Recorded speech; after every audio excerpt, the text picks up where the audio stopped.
When you move to a new country, it's easy to feel unmoored, like you're floating through unfamiliar routines, trying to find pieces of comfort. For me, food is one of those pieces. What I cook and eat in a week tells the story of how we're learning to live here, slowly, intentionally, and together. I'm Jasmine. My husband Gozier and I are expats who have lived in Morocco, India, Ecuador, and now Germany with our busy toddler. Our life is full, sometimes chaotic, but always grounded in the small things, like what we cook, how we gather, and who we break bread with. This week started with a visit to the library on a local U.S. military base, one of those little joys I found abroad. I just read this one and I recommend it. It is so good. The funny. I like books with cute covers. My son is obsessed with the children's section and I always wander over to the cookbooks. It's where I find sparks of inspiration for our meals.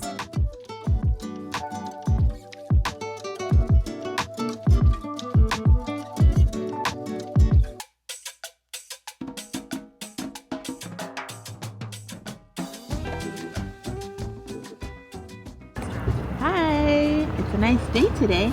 Are you hot or are you okay? You want to lay back and you can be covered. Let's do it. Ooh.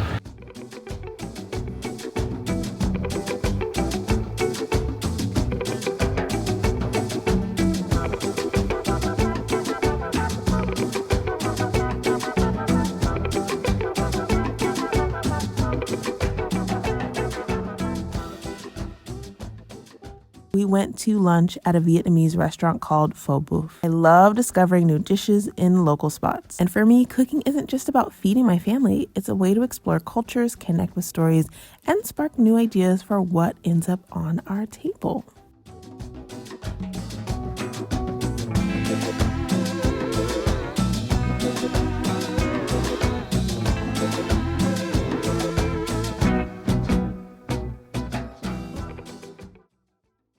It's Sunday and I wanted to try something special. Ricotta donut holes from a cookbook I've been flipping through.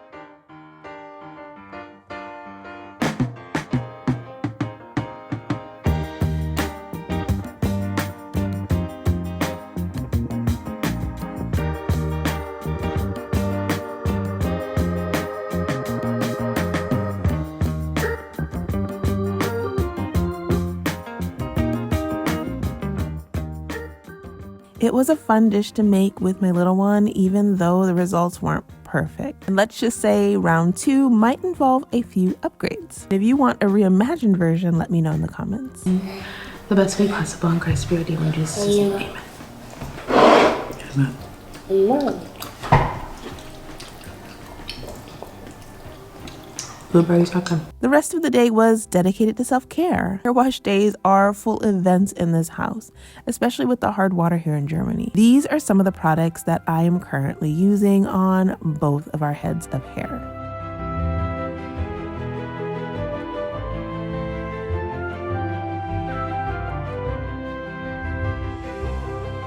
There's a lot of traffic, y'all. But I made it and I found parking. One thing I'm trying to do in this season of my life is to show up to places on time. So I'm at least 10 minutes early. So that means I'm on time.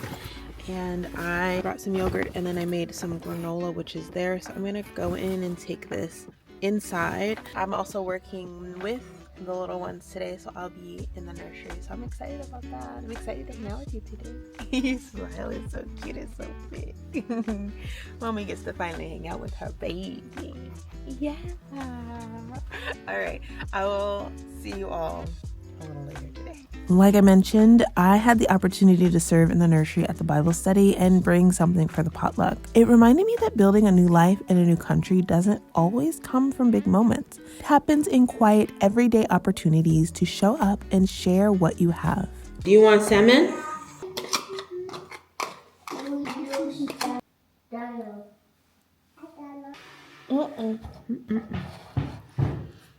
How was nursery today?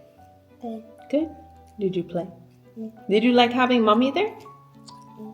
We're home now. I am excited to be home and kind of just like start my actual day because although I love being out in the world, I just want to work I know. I'm actually listening to this podcast, the Gold Digger podcast, and the topic for today's episode is all about self-care, reaching burnout. So I'm trying not to get to that point. Again, I if you don't see me, I'm probably burnt out. But going to church and doing this women's Bible study has been a way for me to take a break, to disconnect from work, from mom life even, because as I mentioned, there is nursery care. So I served in nursery care today, but typically I'm able to worship and go through my Bible study as normal on other weeks. Slowly but surely building that community aspect. I would typically eat lunch with him, but I already feel it in my mama spirit that I need a break, especially a break before I just jump into work. So I'm gonna have my lunch after he does and just put him down for a quick nap. So that's good. Are you sure you don't want seaweed? Yes. You want some seaweed? This baby loves his seaweed. That's why I was surprised when he said no. It moves with me. Isn't that cool? Let me know in the comments below if you're a mama first and foremost and what season of motherhood you're in. We eased into our usual rhythm back home, lunch for my toddler, a quiet moment while he napped, and a little time to focus on work. Once he woke up, we made the most of our time with a simple water activity. Later, I fit in a quick workout even with a toddler climbing all over me. It's never perfect, but it's movement and that counts. That was a good workout. And I would say that I did not want to work out. I've not been very motivated to do much of anything today, but having an accountability group and then just having workouts scheduled in my calendar, my to-do list is so helpful because it just means I get up and do it even if I'm still in the same clothes I had on earlier. So I don't think my husband is home, but before we get into our full evening routine, what I'm gonna do is plant a couple of these little pods in our planters. These are just tomato plants.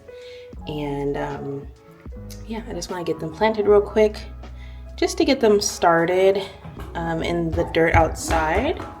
You see how well they're growing like this? They look amazing. So I'm just gonna plant this bunch in my outdoor planter. One of my favorite moments of the week so far, I get to step out to check our little patio garden. As I mentioned, I'm planting tomato seedlings and they are finally showing signs of life, which I'm excited for.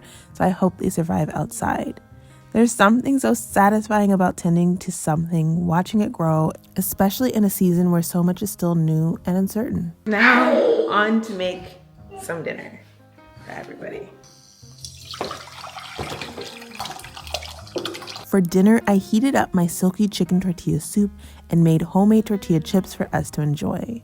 Simple, comforting, and a reminder of the flavors we've carried with us through different chapters of our lives. This meal, like so many we've made, blends memories with new beginnings. This week, what we cooked and ate wasn't just about the recipes. It was about settling into rhythms, connecting with our community, and creating joy in the middle of change. We're not fully settled yet, but through food, service, and small rituals of care, we're finding our footing. And maybe that's the real recipe for feeling at home.